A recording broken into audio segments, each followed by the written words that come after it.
ये बात मेरी बचपन की है। जब मैं 15 साल का था, मैं अपने बाबा के साथ तब खेत के फार्म हाउस में रहता था। फार्म हाउस में सिर्फ हम दोनों ही रहते थे, क्योंकि आई मेरे बचपन में ही गुजर गई थी। मेरे दोस्त राजीव और बग्गा भी पास ही के फार्म हाउस में रहते थे। आजू बाजू के सभी खेत ज्वार की फसल से भरे हुए थे, दाने भर चुके थे और कई पंछी उस पर ताव मारने के लिए खेत में मंडरा रहे थे। यह देख सभी किसानों ने अपने फसल में बिजुका खड़े कर दिए थे।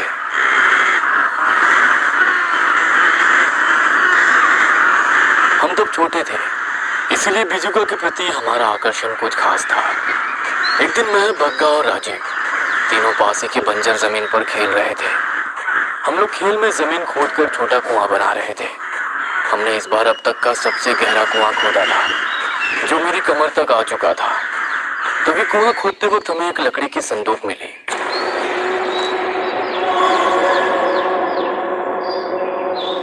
उस पर कुछ धागे बंधे हुए थे, जो कि काफी वक्त से जमीन के अंदर होने से कमजोर हो चुके थे। मैंने उसे बस उंगलियों से तोड़ डाला। उस पर एक ताला भी था, जो हमने पत्थर से मार मार कर तोड़ डाला। हमने उत्सुकता में उस संदूक को खोला। उसमें बस किसी आदमी के कपड़े थे, जो कि फटे हुए थे और उस पर खून लगा हुआ था। एक राक्षस वाला डरावना मास्क, जिसके 2 सींग थे और नुकीले लंबे दांत थे। एक लंबा तेज धार वाला चाकू। तभी मेरे दिमाग में एक आइडिया आया, क्यों ना हम एक बिजुका बनाए और उसे ये कपड़े पहनाए और उसे और डरावना बनाने के लिए उसे ये मास्क पहनाए और उसके हाथ में ये चाकू लगाए। राजीव और बग्गा ने इसके लिए हाँ भरी और हम संदूक लेकर हमारे खेत में पहुंचे।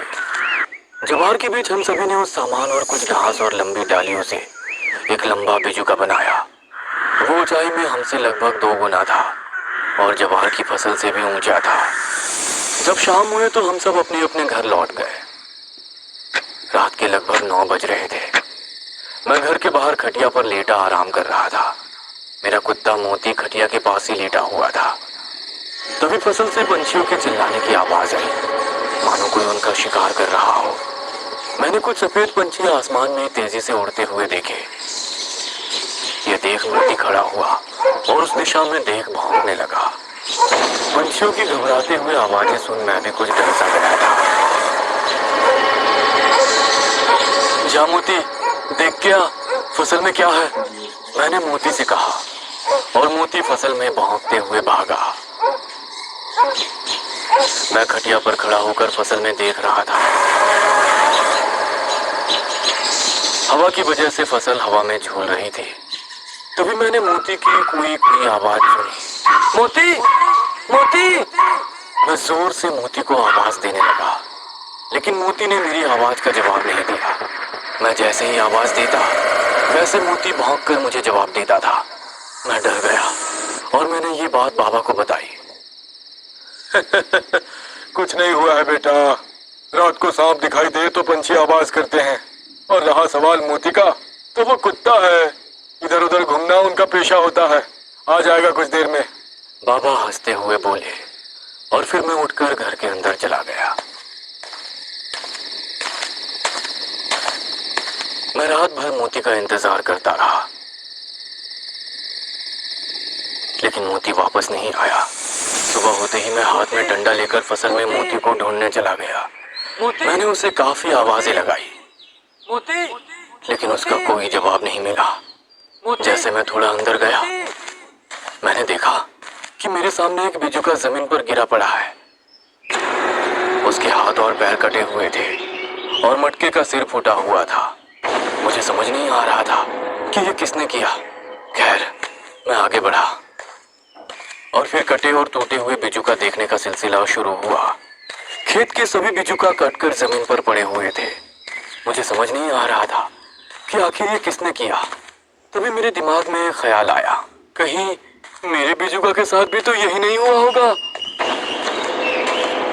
और मैं उस जगह पर गया जहां हमने कल बिजुका बनाया था। लेकिन हैरानी की बात तो ये थी कि वहां पर अब कोई भी बिजुका नहीं था। मैंने आसपास का इलाका छान मारा, लेकिन कुछ भी नहीं मिला। किसी जानवर ने बेरहमी से उन पक्षियों का शिकार किया था।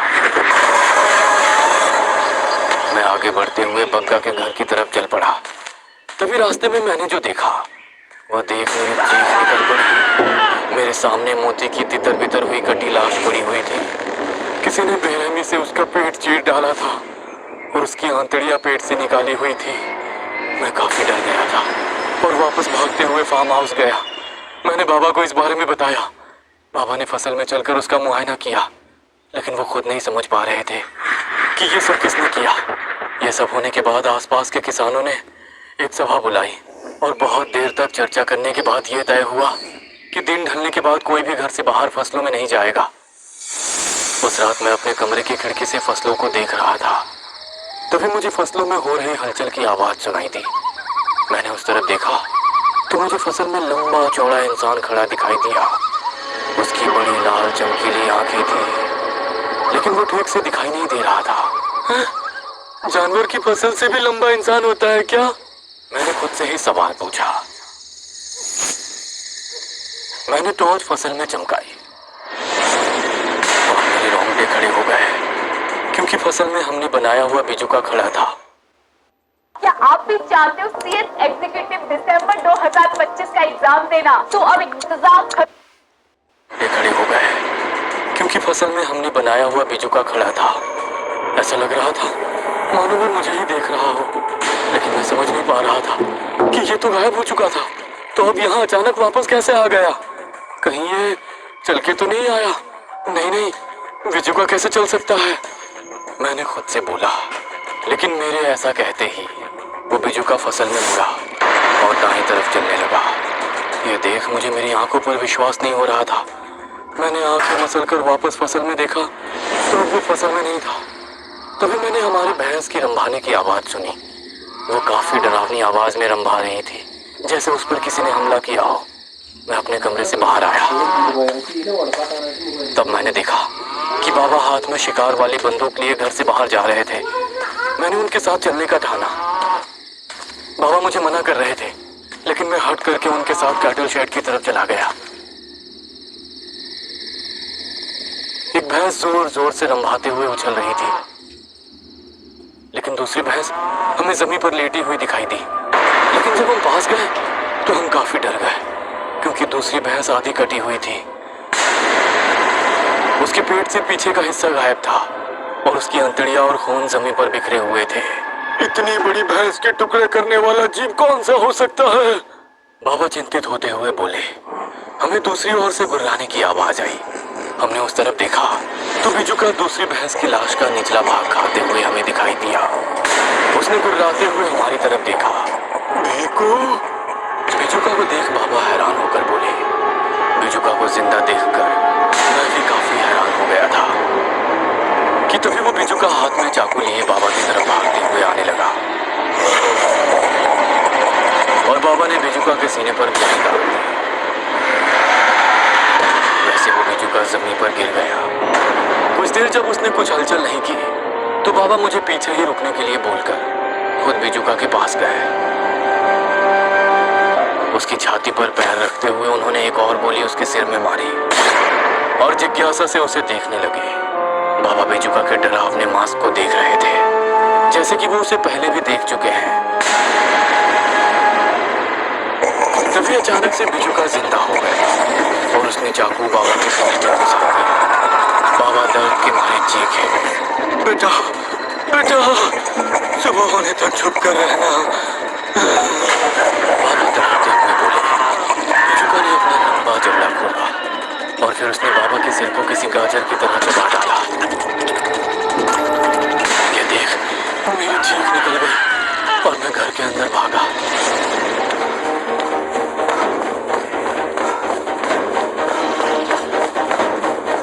मैंने दरवाजा अंदर से बंद किया। मुझे कुछ भी समझ में नहीं आ रहा था कि मैं क्या करूं। बग्गा का घर मेरे घर से करीब था, इसलिए मैं घर के पीछे दरवाजे से होकर खेतों से बग्गा की तरफ भागा।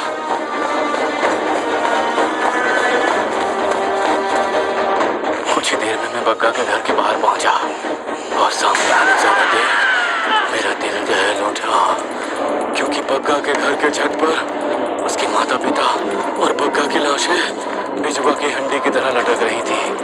उनके शरीर का मांस जगह जगह पर खाया गया था।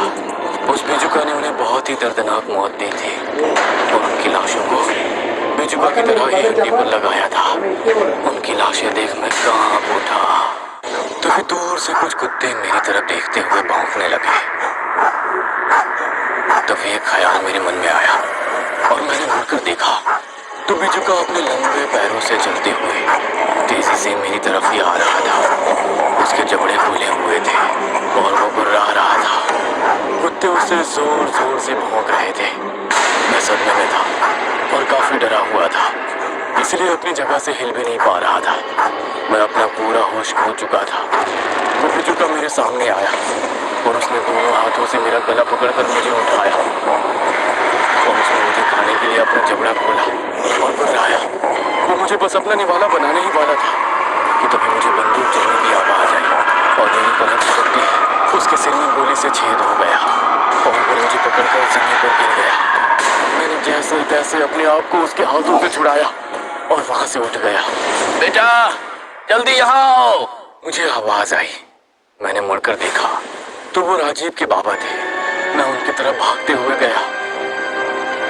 बेजुका को जमीन पर गिरा पड़ा देखकर कुत्ते उसकी ओर भागे।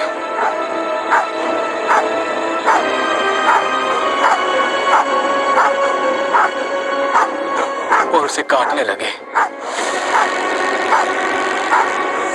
तभी बेजुका ने एक कुत्ते को पकड़ा और उसे दोनों हाथों से खींचकर उसके 2 टुकड़े कर डाले। ये देख बाकी 2 कुत्ते डर के मारे वहां से भाग गए। बेजुका अपनी जगह पर से उठ गया। तभी राजीव के बाबा ने उस पर और 2 गोलियां चलाई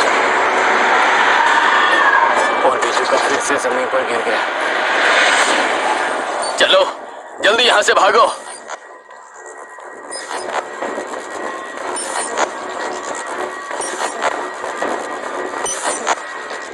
उसके बाद हम दोनों उनके घर पहुंचे।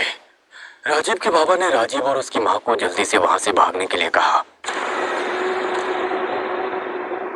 लेकिन हम कहां भागेंगे? हम जहां भी जाएं, वो बेजुका हमें ढूंढ लेगा।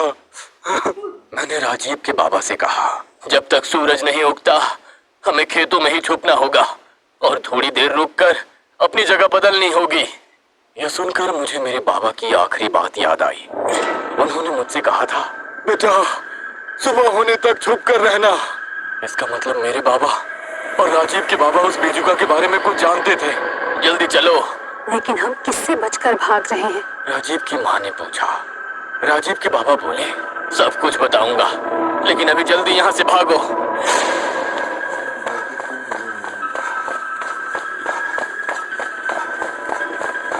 और उसके बाद हम खेतों में छुप गए। मेरे मन में यही सवाल आ रहा था कि मेरे बाबा और राजीव के बाबा उस बेजुका के बारे में क्या जानते हैं। मेरे मन में उस बेजुका के बारे में जानने की जिज्ञासा जाग उठी। काका, आखिर वो बेजुका कौन है? मैंने राजीव के बाबा से पूछा। ये सुन कुछ देर रुकने के बाद वो बोले, अब मैं जो आपको बताने वाला हूँ उस पर आप जल्दी यकीन नहीं कर पाओगे, लेकिन मैं जानता हूँ कि वो वही है। पंडित ने बताया था कि वो किसी न किसी दिन जरूर लौटेगा। लेकिन आप किसकी बात कर रहे हैं? कुछ देर रुकने के बाद वो बोले, भीकू। भीकू, ये नाम मैंने बाबा के मुंह से सुना था। मैं जानना चाहता था कि भीकू कौन है। भीकू? कौन भीकू? 30 साल पहले जब मैं तुम्हारी उम्र का था तब गांव में हत्या का सिलसिला शुरू हो गया था। कोई सन के इंसान हर अमावस की रात को गांव के लोगों को बुरी तरह से गला काट कर मार रहा था। उनके कटे सिर पर वो हल्दी लगाता और उसके चारों ओर कुमकुम का घेरा बनाकर चला जाता। गांव वालों को समझ आ गया था ये काम किसी सन की आदमी का है जो कोई तंत्र कर रहा है और तंत्र करके वो लोगों की बलि दे रहा है। लेकिन वो कौन है और ये सब क्यों कर रहा है ये कोई नहीं जानता था। डर इस कदर फैल गया था कि लोग आम रात में भी खेत में जाने से डर रहे थे। इसलिए गांव के 4 हट्टे-कट्टे नौजवानों ने उस खूनी को पकड़ने की योजना बनाई। उन्होंने ये योजना सभी लोगों से छुपाई क्योंकि वो नहीं चाहते थे कि इस योजना के बारे में उस खूनी को पता चले। जब अमावस की रात आई तब उन्होंने एक नौजवान को घर के बाहर खटिया पर सोने के लिए कहा और बाकी 3 को घर के अंदर से खिड़की से उस पर नजर लगाए छुपे रहे। और कुछ ही देर में वो खूनी राक्षस का मुखौटा लगाए हाथ में बड़ा चाकू लिए अंधेरे का सहारा लिए वहां आ गया। उसने चाकू मुंह के पास पकड़कर धीमी आवाज में कुछ मंत्र बोले और फिर खटिए पर लेटे उस नौजवान पर कुछ राख उड़ाई और वो उसकी बलि देने के लिए चाकू नौजवान की गर्दन पर मारने ही वाला था कि तभी घर के अंदर छुपे हुए लोग बाहर आए और उन्होंने उस आदमी को दबोच लिया और फिर उन्होंने उसका मुखौटा निकाला और उसे देख वो हैरान रह गए क्योंकि वो भीखू था, एक पागल जो कुछ ही महीनों पहले गांव में आया था। उन्होंने उसे बहुत मारा। तभी कुछ गांव वाले भी वहां आ पहुंचे।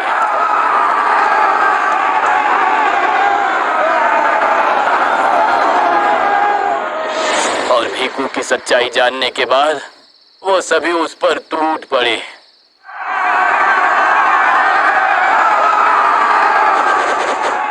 और भीड़ ने उसे पीट पीट कर मार डाला। कुछ देर बाद गांव के हनुमान मंदिर के पुजारी वहां आ गए।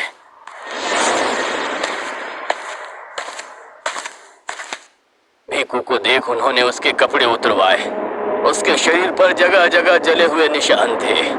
उन निशानों को देख वो समझ गए कि वो शैतान का पुजारी था। शैतान का पुजारी शैतान को खुश करने के लिए अपने आप को कई दिनों तक जलते हुए कोयले से खुद का शरीर जलाता है और ये खून भी वो शायद शैतान को खुश करने के लिए ही कर रहा था। खैर, भीखू तो मर चुका था और उसकी लाश पर अंतिम संस्कार करने की बारी थी। लोग कह रहे थे कि उसे गांव के बीचों बीच खंबे से बांधकर जला दो, लेकिन पुजारी ने बताया कि शैतान के पुजारी को आग से जलाना नहीं चाहिए क्योंकि वो जब कोयले से खुद को जलाता है तभी से आग उसे शक्ति देने का काम करती है और अगर उसको जलाया गया तो उसकी आत्मा जिंदा लोगों को बहुत कष्ट देगी। इसीलिए पुजारी जी के कहने पर भीखू की लाश शमशान के पीपल के पेड़ पर लटकाई गई, जहां चील कौवे उसकी लाश को नोचते रहे।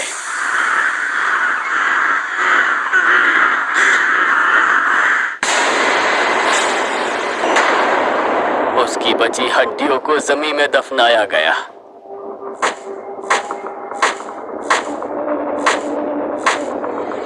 पुजारी जी जानते थे कि भीखू की आत्मा अगले अमावस की रात लौटेगी और जब लौटेगी तब बहुत सारी शक्तियां लेकर लौटेगी।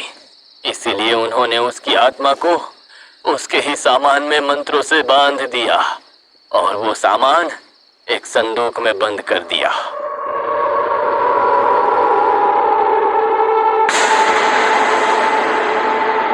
और उस पिटारे को अनजान जगह छुपाया गया।